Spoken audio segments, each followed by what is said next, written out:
murabizi neza nimvuga Vesera DORCAS nta bantu na bamwe mutigeze mubakunda, mwarabakunze, babahereje byinshi bari bafite, baritanze uko bari bashoboye, bakoze byinshi byafashije imitima yanyu, byose bigizwe uruhare na Irene Murindahabi.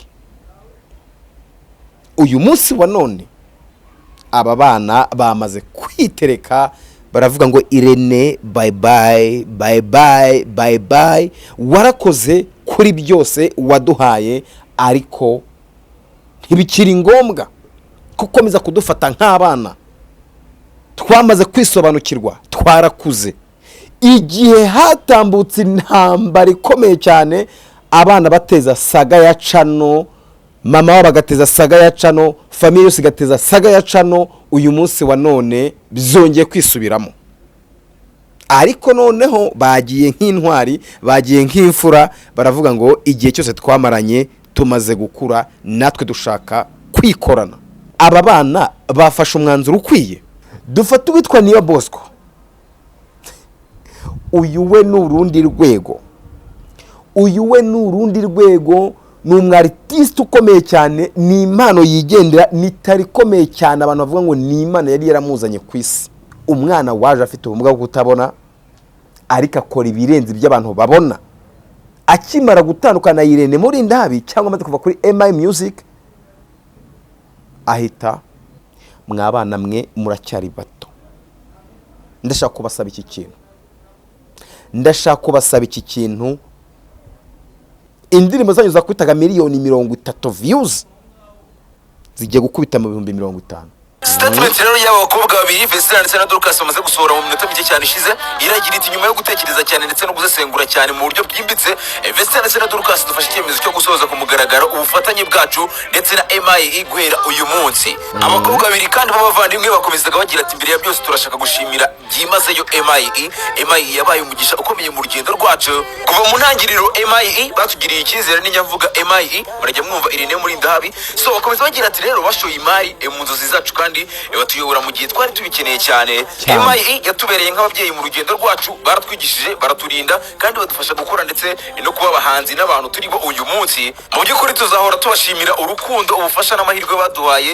Iki cyemezo nticyafashwe mu buryo bworoshye mu by'ukuri. Twishimira cyane ibyo twagezeho twese hamwe, n'ibihe byiza twasangiye, ariko muri iki gihe twumva ari ngombwa ko dukomeza urugendo rwacu twigenga cyangwa se turi independent, dukurikije rero icyerekezo cyacu, indangagaciro zacu ndetse n'ejo hazaza twifuza kubaka. Turumva ko ari ngombwa ko dukomeza urugendo rwacu turi independent cyangwa se twigenga.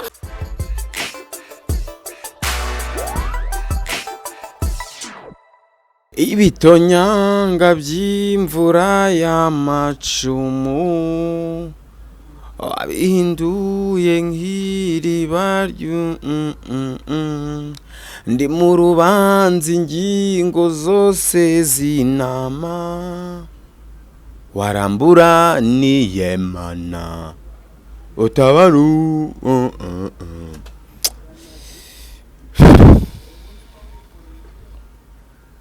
Mai waramutse neza.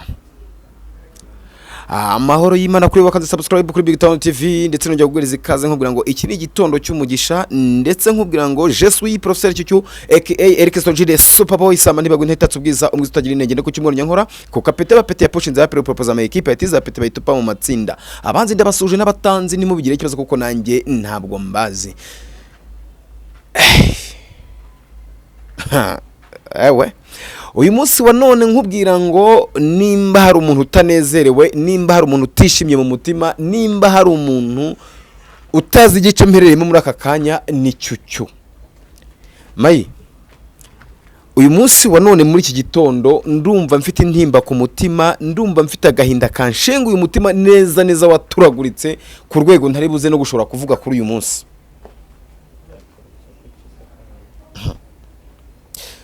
Nubwo abadukurikira muri aka kanya bariko nabonda akandi akuka gake kari kugenda kazamuka, ariko ndajya nkubwire ngo uyu ni umwuka wa nyuma ndi kubasha gukoresha ku mpamvu z'uko numva gahinda kamaze kunkindura ku bintu byabaye bitanejeje na gato. Byagenze gute? Mai nimba hari ikintu cya mbere kibabaza,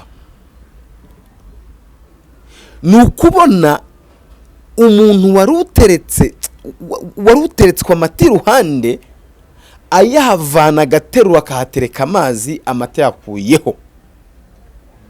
Nimvuga n'amazi okay, hari n'amazi meza nta nubwo ari amazi yafashe ibishishi afata ikigage bafata ubushera babwitereka iruhande ahantu yateretse amata n'ubuki sha.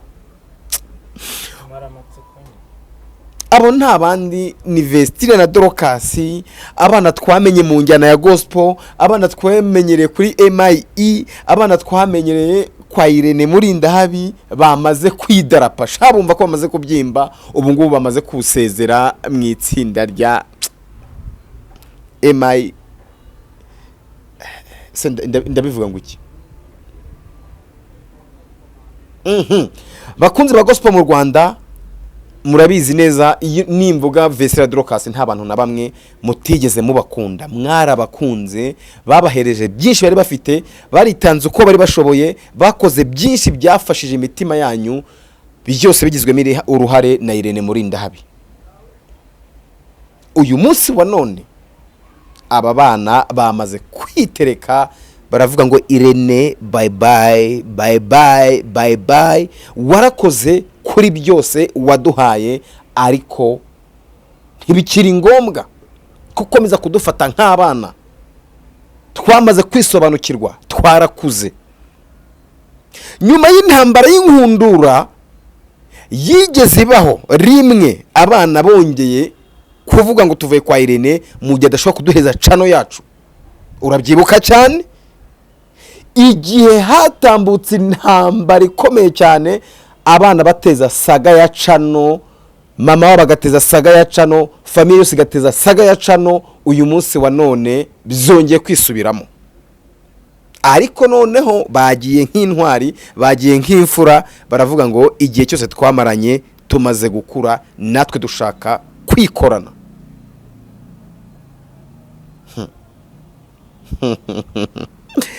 Ibijya gushya birabanza bigashyuha, ibijya gushya birabanza bigashyuha. Ngewe ndagira ngo basi bakunzi ba BigTown TV ndetse n'abakunzi ba Vestine na DORCAS n'abakunzi ba IRENE, uyu munsi wa none ndagira ngo twicare hano tuganire mu mwanya nge tuganire kuri iki kintu. Ndagira ngo twese mu mbabare mu bimbwira muri comment, aba bana bafashe umwanzuro ukwiye. Aya nama makuru ndi kuvuga yamaze gushyirwa ahagaragara, nubwo IRENE nta kintu ntarabitangazaho, ariko kwibaruye ikomeye cyane uwitwa Vestine na DORCAS bamaze gushishimura, bitwikiriye ijoro ry'akabwibwi, baravuga ngo reka nze dushishimura ibaruwa nyuma yuko tubonye ko tumaze gukura, nyuma yuko tumaze kureba tukabona natwe dufite imbaraga zo kwirera, reka dutandukane na IRENE muri ndahabi. Bivuze iki rero? Hari igihe nshobora kwandi kubivuga ukavuga ngo ni bya bindi bya cyucyu, ukavuga ngo aya makuru yakuye he, ukavuga ngo ntabyo uzi, kuko uyu munsi wa none hari abantu benshi mudakoresha X, abantu mudakoresha Twitter, abantu mutazi bya Instagram, cyane cyane karaho hose bibera.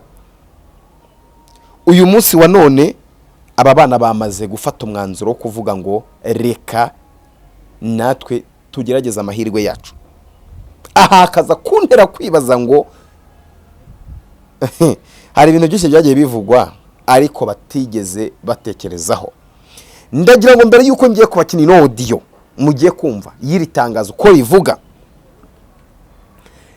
tubanza twibukiranye, tuve imuzi n'imuzingo, ibintu byose byagiye biba ku muntu wese waciye kuri MBI Music.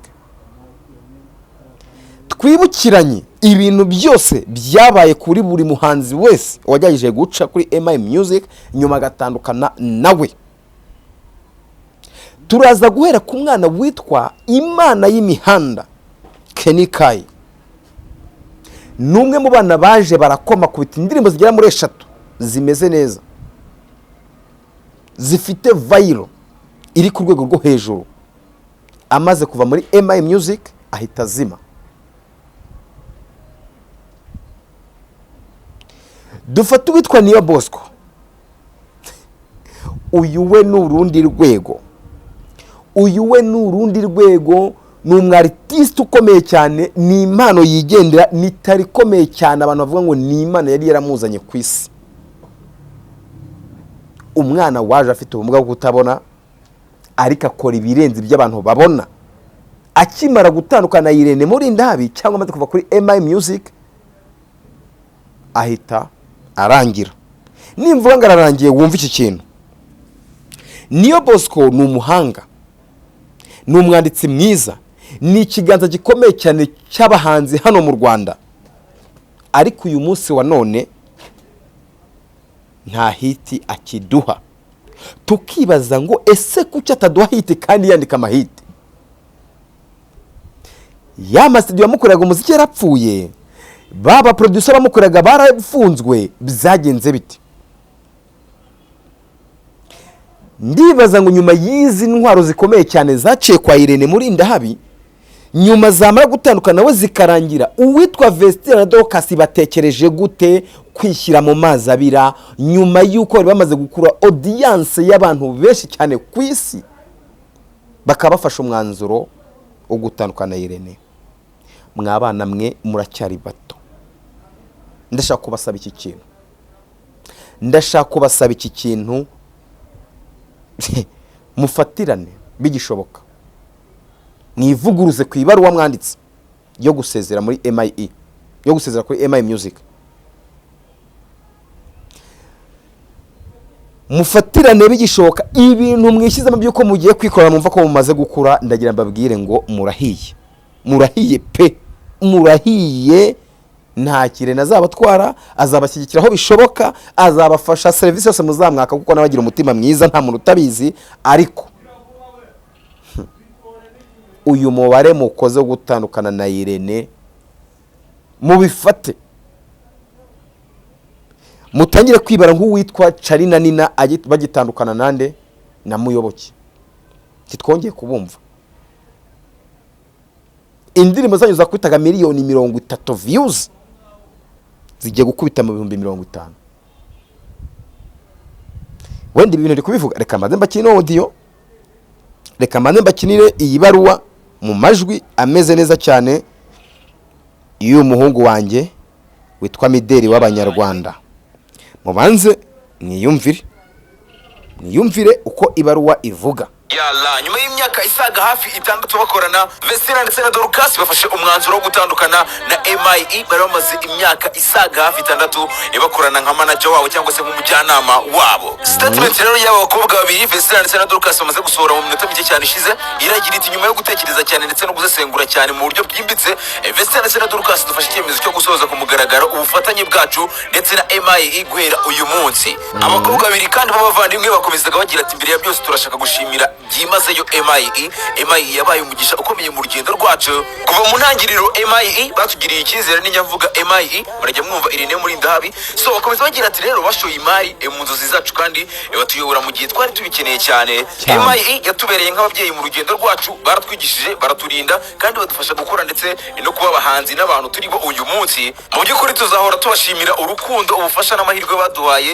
Iki cyemezo nticyafashwe mu buryo bworoshye mu by'ukuri. Kwishimira cyane ibyo twagezeho twese hamwe n'ibihe byiza twasangiye, ariko muri iki gihe twumva ari ngombwa ko dukomeza urugendo rwacu twigenga cyangwa se turi independent, dukurikije rero icyerekezo cyacu, indangagaciro zacu ndetse n'ejo hazaza twifuza kubaka. Turumva ko ari ngombwa ko dukomeza urugendo rwacu turi independent cyangwa se twigenga. Dufite icyubahiro cyinshi n'ishimwe ekipe yose ya MI kandi tubifurije gukomeza gutsinda ndetse no gutera imbere mu bikorwa byabo byose bya buri munsi bizaza. Kubafana n'abandi badushyikiye rero, mwarakoze kuba mwarabanye natwe muri buri ntambwe y'urugendo rwacu. Urukundo rwanyu n'icyizere mudufitiye bifite agaciro gakomeye kuri twe. Gusa ibisi iherezo ahubwo n'intangiriro y'urugendo rushya. Tubafitiye ibindi bintu byinshi byiza biri imbere kandi twe tuzabona dutangiye kubibasangiza. Abakobwa banyu rero Vestine na DORCAS muri statement yabo basuje bagira ati urugendo rurakomeje nyuma ko dutandukanye na MI Empire kandi tubifurije urukundo n'ishimwe byinshi cyane. Ni ukuvuga ngo uwitwa Vestine na DORCAS basoje bavuga ngo urugendo rwacu rurakomeje kandi turizera neza ko tuzabahereza byinshi byiza nk'ibyo twabahaga. Ndibaza ngo aba bana bafite ubushobozi bwo kwimanaginga ku giti cyabo. Ese ku giti cyabo bo bashobora kuba sinzi niba bashobora kwibrandinga ku rwego Irene ya brandingagaho, aho yagendaga ajya kwatetera ibitaramo bigiye bitandukanye. Murabizi ko bavuye muri Canada, ejo bari muri Amerika, ndetse n'ibindi bitaramo bagiye bakora hano mu Rwanda. Uyu munsi wa none ndibaza ni izihe mbaraga nshyi bafite zigiye kuba managinga. Nukuvuga ngo ibi bintu nubwo bwose mwe mubyumvisha none ahangaha, ariko uwitwa Irene Murindahabi we yabibonye mbere. Mwabonye ko hari undi mwana mushya atangiye kuzana amukoresha mu buryo bwa filime. Uriya mwana w'umukobwa nimba mubyibuka neza cyane, ni umwana yigeze azana kuri MBI Empire akamukoresha ikiganiro avuga ko ari umwe mu bana bafite tara iri ku rwego hejuru, binavugwa ko ari wagiye gusimbuza Vestine na DORCAS. Ndi kwibaza ngo nimba bamaze gufata umwanzuro wo gutandukana Irene Murindahabi, ku giti cyabo bamaze kubona undi muntu ugiye kubamenamo amafaranga bakikorana mu buryo bumwe cyangwa ubundi, ariko byumvikana ko bari mu izina ryabo, ntabwo bakeneye umuntu bagenga. Wowe udukurikiye muri aka kanya, ukurikije ukuntu hano bantu bazi, ukaba ukurikije umuntu wese unyura mu biganza bya Irene Murindahabi, byandike muri comment utubwire ngo ese urumva bizashoboka, bizakunda. Uwitwa Irene ni numwe mu bantu bamaze kugaragara ko agiye gutandukana n'ibikorwa ibyo ari byo byose bimeze nk'aho bimutesha umutwe, nyuma y'uko impano nyinshi zimaze kumuca mu biganza zirangira zimutengushye. Kuko nimba urabizi neza, nimba yarafashe uwitwa Niyo Bosco akamwizera akabatereka dukorane, nawe yagiye nk'aba ngaba.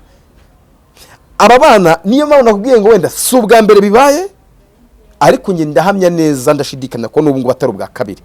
Aba bana baragaruka. Sinzi umujyanama wabo, sinzi imitekerereze yabo, ahubwo byanteye kwibaza ngo ese ubundi nyirizina uwitwa Irene ndabizi neza ko ntabwo yatekereza gufata aba bana ngo abirukane abahagarike kuri MBI, bitewe nuko nawe ubwe nyirizina azinyunga bakuramo, ndetse zinawe icyo abahereza kibafasha mu iterambere ryabo. Ibi bihangano byabo byarabafashije cyane, kuko nibyo byabagize abo bari bo magingaya, nibyo byatumye tubamenya. Uyu munsi wa none iterambere ryose bafite barikesha Irene Murindahabi. Ariko ndibaza impamvu bemeye kwikura amata mu kanwa, ndibaza impamvu bafashe umwanzuro bakavuga ngo reka dutandukane, tugende twigenge, tugende twikorane. Ibi bintu ntabwo bishoboka ko nge numva ko byakunda. Naryo ko bavandimwe babaramye rero Vestine na DORCAS bibutsa ko tariki 27 mu kwezi kwa 10 mu mwaka wa 2020 murumva ko haburaga amezi ane yonyine kugira ngo imyaka ine ishire bakorana na MBI. Icyo gihe rero tariki 27 mu kwezi kwa 10 mu mwaka wa 2020 nibwo bashyize hanze indirimbo yabo abenshi twabakumenyeyeho bise nahawe ijambo, bakaba batandukanye na Irene Murindahabi. Nyuma yo kumarana iyo myaka rero bakoranye ibihangano byinshi cyane, ibitaramo byinshi bya tali. Urumva haburage amezi make kugira ngo buzuze imyaka ine, ubwo bari bamaze hafi imyaka 3 n'amezi agera muri 8, imyaka 3 n'amezi 8. Ibaze iterambere abana bamaze kugeraho mu myaka 3 yonyine. Kandi tujye tubanza tunatekereze igihe umuhanzi amara ari muri haso yo kwibrandinga, yo kwimenyekanisha, yo kwimarketinga kugira ngo abantu bamumenye. Mu myaka 3 yonyine aba bana bamaze kugera ku iterambere rikomeye cyane, ariko ibikorwa byabo barabisenye. Ngira ngo hari n'abahanuzi bamwe na bamwe bagiye babivugaho, baravuga ngo aba bana nyuma yo kugenda bagatandukira bagakora ibihabanye cyane n'idini ryabo cyangwa se n'umwimerere wabo n'icyo abantu bari babiteze muri icyo babashakagamo. Hari benshi mu bahanuzi bahanuye ko uwitwa Vestine na DORCAS ari itsinda rigiye gusenyuka. None birasohoye. Bajya bavuga ngo agatinze kazaza n'amenyo ya ruguru, ariko nakabura ntikaboneke ni nyina w'umuntu. Uyu munsi wa none Irene Murindahabi yari se w'iri tsinda rya Vestine na DORCAS. Iri tsinda ryagiye rivugwa kenshi ko ryatandukanye. Ngira ngo mwabibonye ejo bundi ku mafoto ya Dorcas, abantu benshi cyane harimo bagiye bandika muri comment, abagiye batanga ibitekerezo baravuga ngo ese uwitwa Dorcas yaba agiye kuza muri secular, agiye kuva muri gospel. None uyu munsi wa none bidaciye kabiri nyuma yo kuvugwa amagambo menshi cyane ku mafoto, ku mavideo yagiye acacara hino hirya no hino ku mbuga nkoranyambaga ya Dorcas, hahise hasohoka n'itangazo rigaragaza ko bamaze gusezera. Bivugwa ko bagiye kubaho bigenga kandi bashaka kubaho mu buryo bwabo bujyanye n'imyemerere yabo. Mboneraho no gutekereza ngo aba bana bashobora kuba baramaze kwisuzuma. Ntimuzatungurwe nimubona bagiye kudukubita sekira muri uyu muziki wo mu Rwanda, ukabona uwitwa Vestine na Dorcas ariyo bagiye kuza ari Cari na Nina bo mu myaka yashize. Hari abantu benshi bari kwibaza ngo birashoboka se? Ese iyo urebye ukareba Dorcas, wenda reka tufate ko Vestine nyine afite akantu ko bwa deperi bwinshi bukimurimo, ariko uwitwa Dorcas ibaza umubonye kuri stage imwe na Knowless Butera, ibaza umubonye kuri stage imwe na Bulldog, ibaza umubonye kuri stage imwe na Chris Easy, ibaza umubonye kuri stage imwe na Kevin Kade. Ibintu baba bari gukora reka mbabwire, nukuvuga ngo uyu muziki wa none ahangaha, iyi si ya none tugezemo, ubundi ibintu nibavuga ngo byabaye digitale, bifate ko byabaye digitale, bivuze ngo ntibizabatungure, nimuzabyibazaho cyane ko mu minsi iri imbere muri bubone indirimbo ya Chris Easy na Dorcas. Hari abantu mutari kubyumva neza, ndabizi neza ko muri kubanga ibintu ngo ntago byashoboka, ngo ntago byabaho. Aba bana nta yindi mpamvu itumye bagiye kwigenga, bamaze kubona ko no muri secular hari uburyo bashobora kuba bavibinga mu bikemera. Iranzobe ya Dorcas tukayibona hariya, karaga karakeza ka Vestine tukakabona hariya, tukababona bari ku mazi bameze neza, bari kuvibinga mu ndirimbo za secular zimeze neza. None ukamumbwira ko se bashobora kuba batandukanye na manager wabo cyangwa se na management yabo kuko bumva ko abarezi bidahagije? Iyo biza kuba bidahagije bari kubivuga ni statement yabo bakoze, ni ibaruwa yabo banditse, ariko basoje bashimira ngo waduhaye byose twari dukeneye, waduhaye byose wari ufite, waradufashije ibishoboka byose, turagushimira kugiye cyose twamaranye. Bivugwa ko nyine binagaragaza ko nyirizina ibintu byose bashakaga bamaze kubihabwa. Nta kintu rero numva cyatuma batandukana na Irene cyangwa se na management yabo, kuko nta kibi yabakoreye. Iriya nkundura yaca nibaho, ngira ngo mwabonye ukuntu babihandorinze, baraganira, baragaruka banamusaba imbabazi, baravuga ati gutya na gutya byatewe n'abantu batugiye mu matwi. Uyu munsi wa none nta muntu wabagiye mu matwi, bo bafashe umwanzuro ku giti cyabo, baravuga ngo reka dutandukane n'itsinda rya management yacu.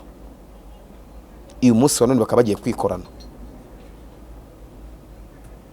Reka dutegereze uwitwa Irene mu gihe akiri guserebura subscribers miliyoni ze, akiri mu byishimo bya subscriber ba YouTube channel ye.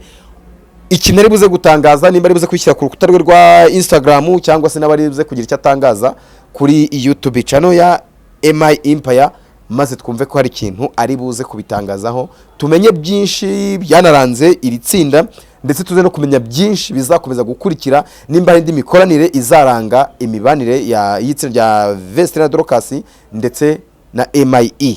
By'umwihariko byanze bikunze Irene araza kugira byinshi atangazaho, araza kubashimira nimba abona ko ari cyo agomba kubashimira, ndetse nk'abana babanye. Sinumva ko bagenda kuriya, buriya iyo wabanye n'umubyeyi neza, iyo wabanye n'umukoresha wawe neza, buriya agukubita icyitwa gahimbaza musiki, agukubita icyitwa imperekeza cyo kugushimira ibihe byiza mwagiranye.